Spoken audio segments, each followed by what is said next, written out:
Welcome to this webinar series. As you know, the headline says it all.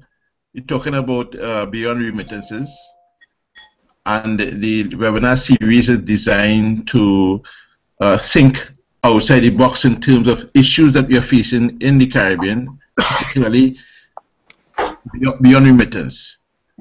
You are an international banker. My name, you know, Nigel is on the other line. And basically, by way of introduction, it's important just to get a background about you and what you have done. The last webinar, we did a sort of introduction that people were expecting to have you on board, and you're a person who have been in international banking for a number of years and what you have done. So if you give us a quick overview of your background to kickstart this series.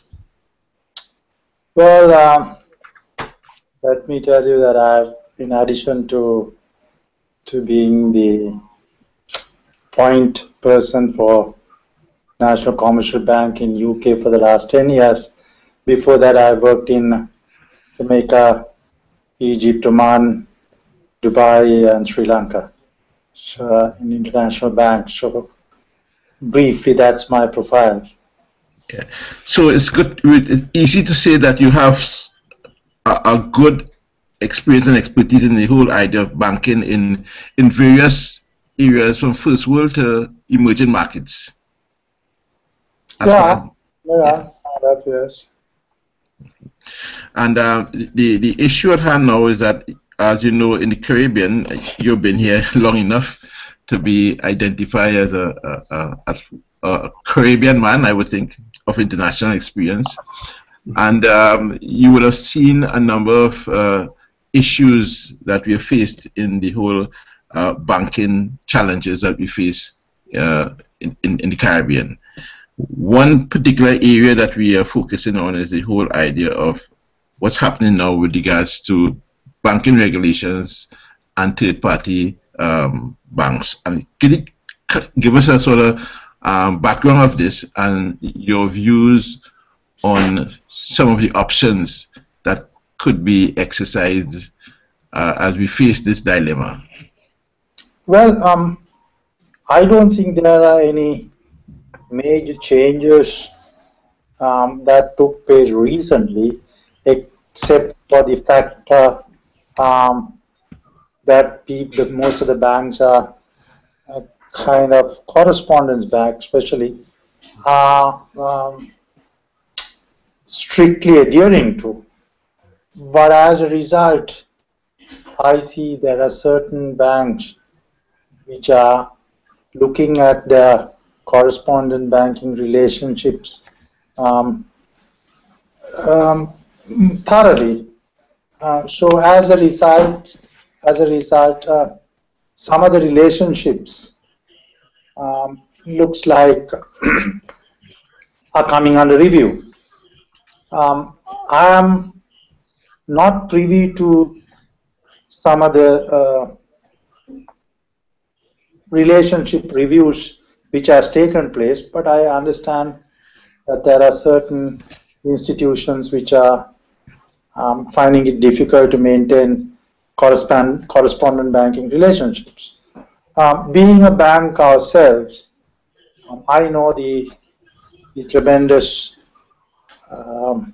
pressure that correspondence banks, especially international banks out of UK and US, are exerting on Caribbean, Asian banks.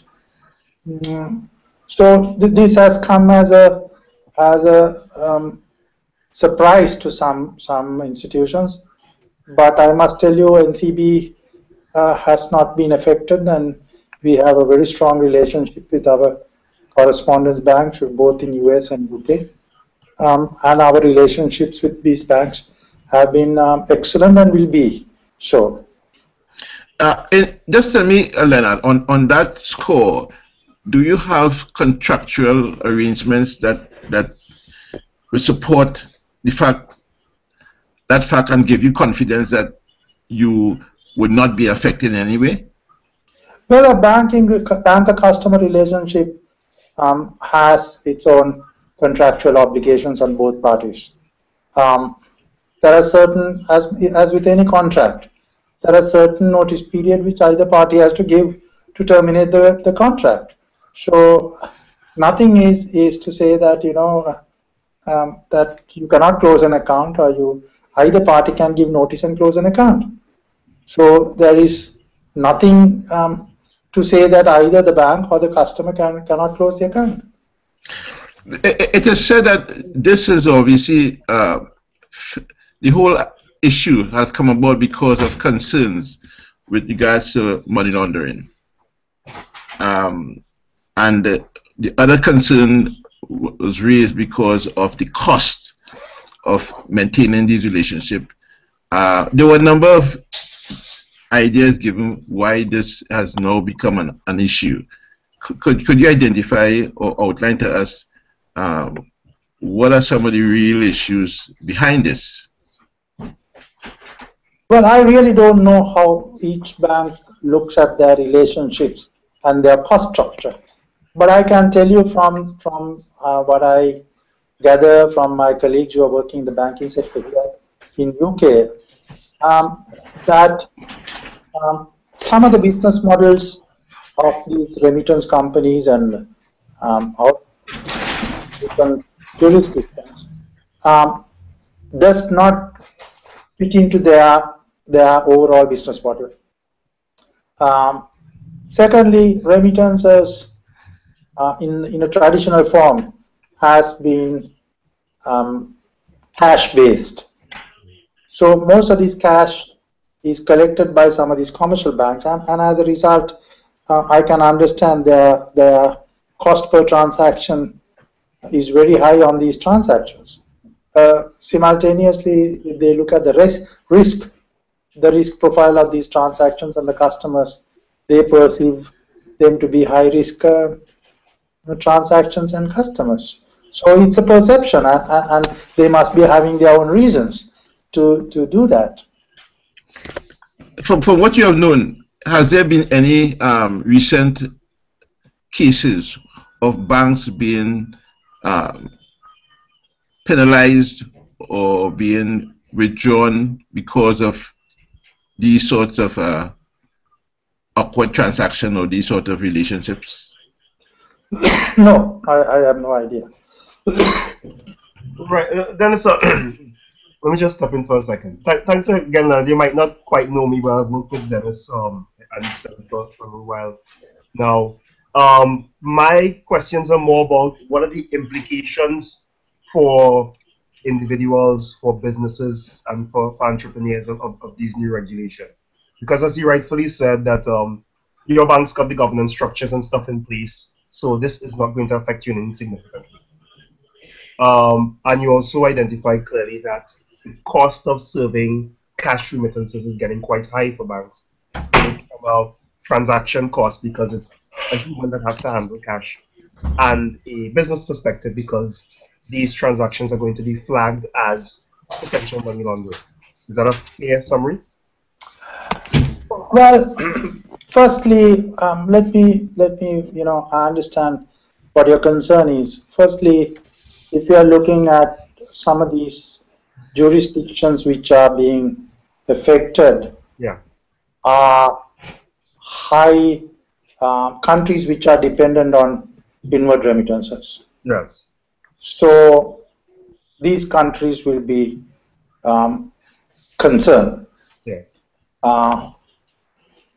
But it's not that there is no other avenue to send money to those countries. Good. There are so many avenues, right. So many ways of customers who can send money to those countries. So to say that, well, because of this, the economy of these countries are going to go down is incorrect. Secondly, we as a bank, a national commercial bank, we have a subsidiary NCB Remittances. Our main concern is main line of business is supporting the small and medium scale enterprises coming out of Jamaica. Yes. We support so many customers who import stuff from Jamaica and depend on affecting payments to the suppliers. Yes. So that hasn't been affected. Excellent. So yes, there will be customers who are affected because those customers who are being, transacting with these institutions where the banks may Yes. take a view or decide that it's not profitable or it's not safe, the structures are not in place. Yes. Those customers will be in the short term affected, but they have other avenues. I mean, Yes. NCB is there. There are other institutions which will continue to do business. Great. So from an export perspective, this shouldn't affect small and medium-sized enterprises at all. They have other ways in which they can work. Remember, we are the only commercial bank out of Jamaica who has a representative office in UK. Okay. So our customers have been always been with us, and I'm sure we can accommodate some of the customers who will be affected, if at all. And one more scenario before I turn you back on to you back over to Dennis.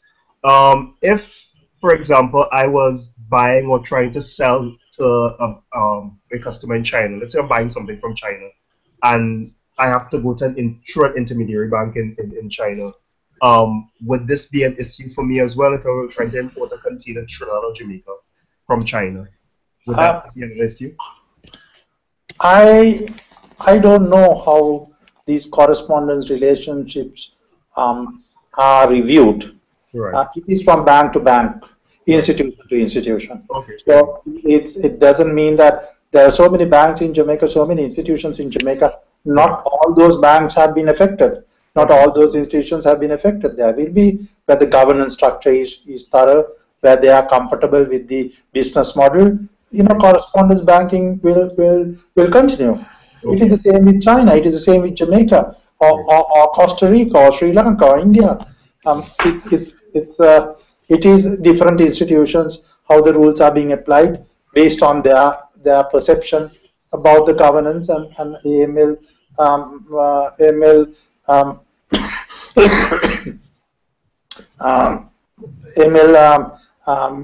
thoroughness of the AML procedures. Great. Thank you. So back to you, Dennis. Yeah, from that question, Leonard, could you talk us through some protocols and governance that a client, whether it's an SME or normal personal client, should engage with when dealing with you and correspondence banks, so as to minimize any sort of concern regarding they being, disenfranchised? Well, I mean, it is our responsibility to make sure that the sender and the beneficiary the KYC, the know your customer aspects are fulfilled. So as long as we can show to our correspondence banking banks that we are thorough in our KYC procedures and AML procedures, that's when they are confident that they are dealing with a legitimate and a safe institution. So I don't know. There is nothing a customer has to do, but it is always the institution which has to make sure that we take the necessary precautions to identify that the transaction is a legitimate transaction, and the customer from the send side and the recipient side is our legitimate businesses or transactions that are legitimate, basically. Okay, on that score, is it tantamount upon you to give the customer sufficient information as regards providing effective or efficient KYC, as you put it, so that they know from beforehand that these are some of the expectations that you require, correspondence banks require, in order to to minimize risks? Well, the basic thing is to make sure that we identify the customer who says who he is, and the basic, I mean, the identity, the certain documents which you take. So when the customer comes to register, we will say, please provide these documents. Yeah. It's not very onerous kind of document, just basic documents to make sure the person who is in front of us is the person who says he is. Mm. And the underlying transaction is what the transaction he says it is. Okay. Especially small business, because what we have found is that, you know, especially SMEs, small business, people now starting up doing another banking transaction. Sometimes they find these requests not onerous, but they want to get a little more information on expectations. Yeah, and that is really the core of the question. Is it something? I'm sure you have ongoing information forums where you could get SMEs. I'm sure we'll talk about that going in the future and engage them and say, okay, if you're doing business, these are the sort of things you need to, you know, to have in place, which makes your job easier and the client is more informed. And of course, with the regulators at the end of the day, will be less nervous, because they know that you are kind of the right sort of checks and balances and systems to ensure that everything remains kosher. The documents which we require from any SME or an individual is no different from that from those documents which they will provide to their bankers. Period. So there is not onerous documents. It will, I mean, if you go to open an account, what documents would you need? You wouldn't ask anything more than that. Okay. Now, taking the conversation a bit further now, you deal with SMEs on a large scale, you know, globally and of course in the Caribbean. So this is a good opportunity to tap from you do's and don'ts, and of course some of the pitfalls that you have seen some of these SMEs, particularly in our diaspora, Leonard, who struggle for a number of reasons, and transactional as part of also how they structure the business, and of course banking and finance is a critical part of it, the critical part of any business success. What sort of we want you to give some takeaways here. What sort of items of failures you see coming up in front of you on a continuous basis that you can say share with potential small business that can minimize failure going forward? Well, I can relate to some of the problems with regard to money transfer to Jamaica. I cannot at this moment tell you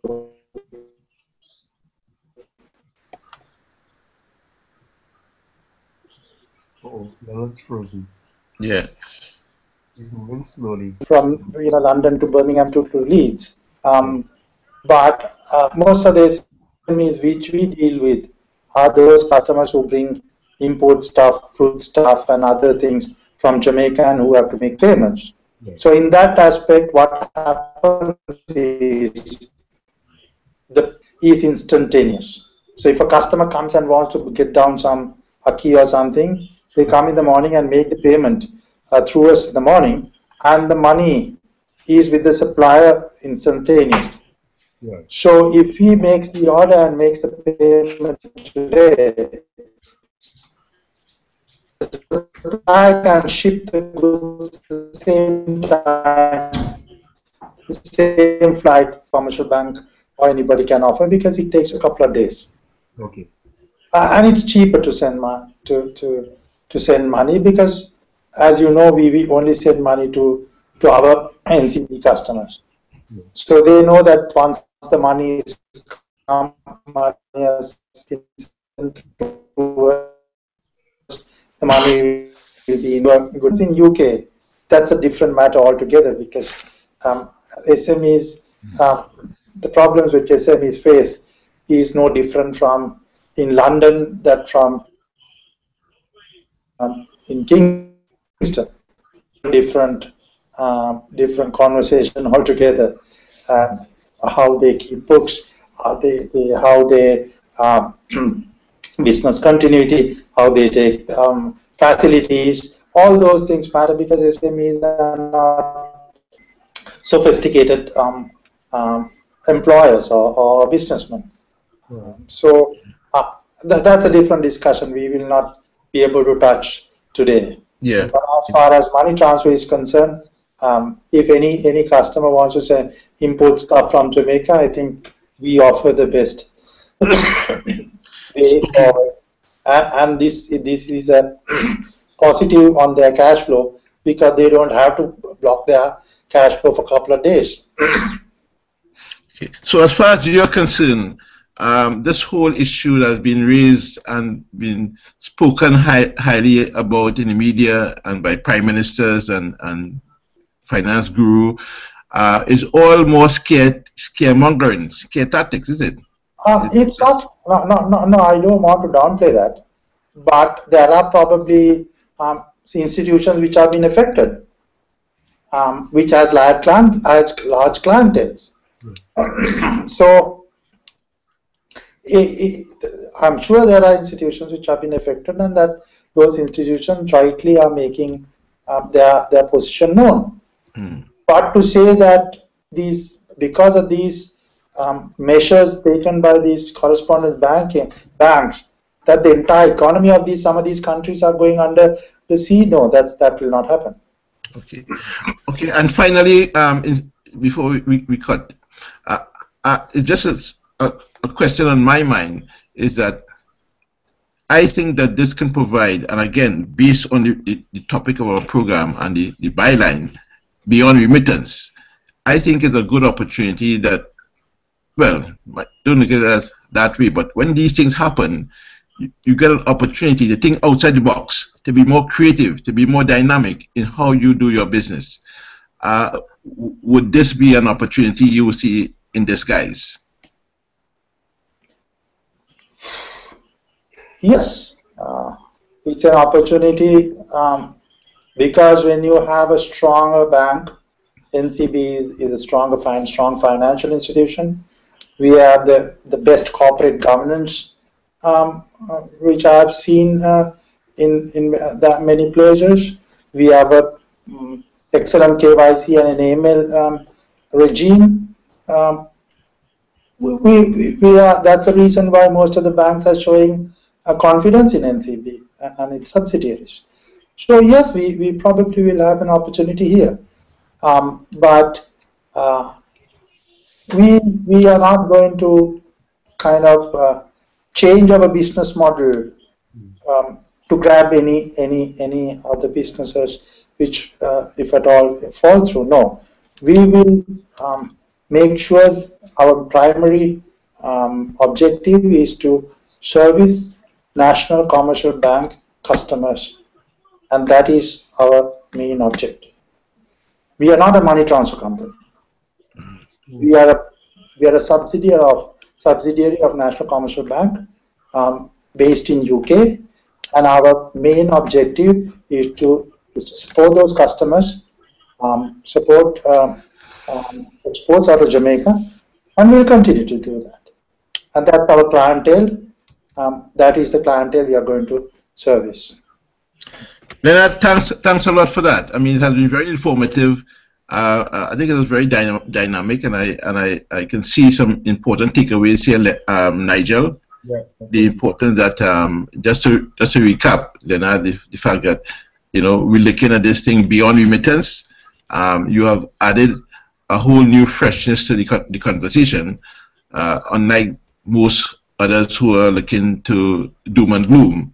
So from that perspective, I think this was a very insightful discussion. But before we move on, Dennis, I mean, you sent me a couple of articles which I saw, but has this become a huge discussion point?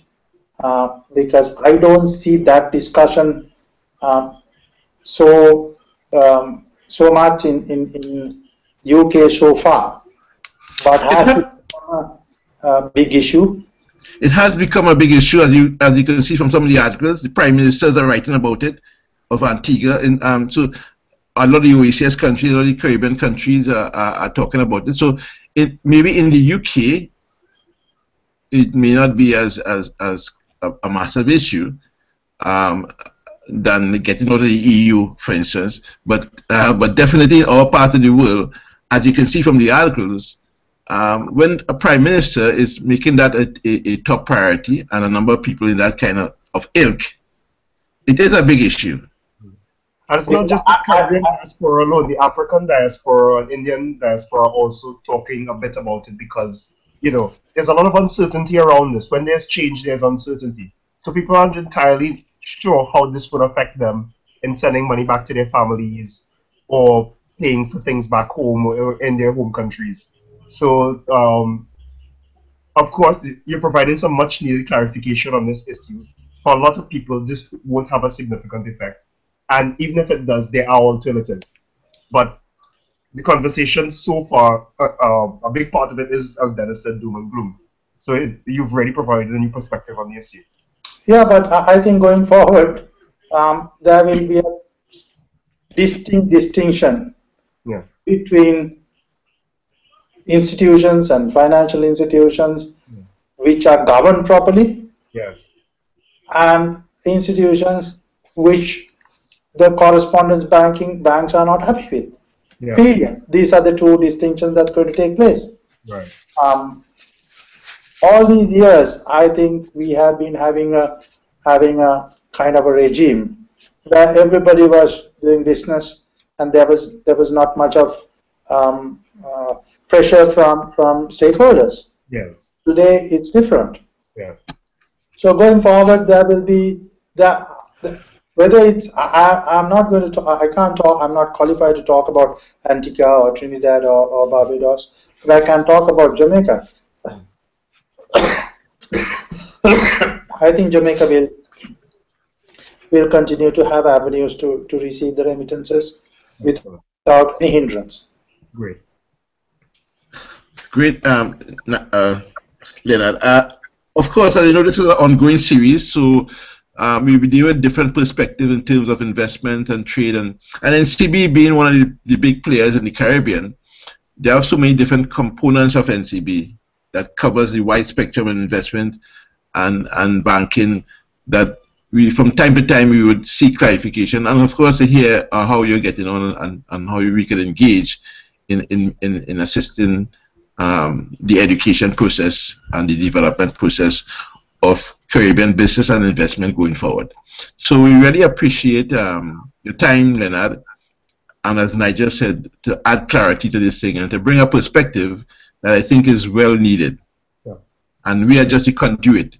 We are just messengers, Leonard, just to give you a perspective, and we are here to engage with experts and get more information and get clarity so we can assist the region in developing their investment portfolio, the banking relationship, and create dynamics in terms of the enterprise network, which is what we are, Caribbean Enterprise Network, and sticking with that vision. So it's exciting to have this and to have you here and to share those invaluable information and views and takeaways with us. So thanks again on behalf of SEN, and Nigel, of course, will have some closing items on that. Well, again, just to echo Dennis, thanks again. And we'd love to have you back on again as we deal with other financial issues, because we have a big trade and investment segment coming up a bit later on that will probably coincide with Diaspora Week. And having a discussion with you in terms of financial issues that affect exporters would be a great discussion for us to hold around that time period. Another key area to end the point is that, as you're well aware, the Jamaica Stock Exchange has been voted the best performing exchange in the world last year, which brings a whole dynamics to the whole area of opportunities in investment and scaling that, not only from Jamaica perspective, but from the Caribbean region's perspective. And that's another area we'll be looking to go into to just, again, to add clarity to inform and educate and get people to understand the dynamics of that and how they, the diaspora and the global market, looking at the Caribbean, because we are all about that, and the Caribbean interests could help to leverage that and to build our region going forward.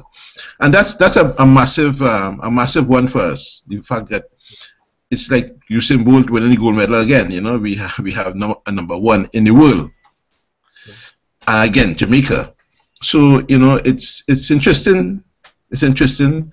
As Nigel said, going forward, it promises to be of great interest, and we know that we are already getting a lot of traction for this, what we are doing here, because it's a massive need, as you can see, a massive need for that sort of information and dissemination of information and perspectives from people who are in the know. So, you know, we sometimes we take half-baked things and it becomes a reality. You know how it is, Leonard.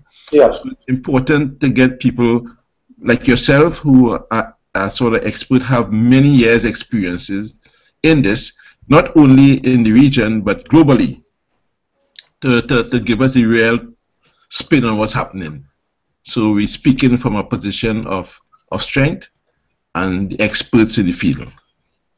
So thanks once again. Thank you so much. Thank you very much.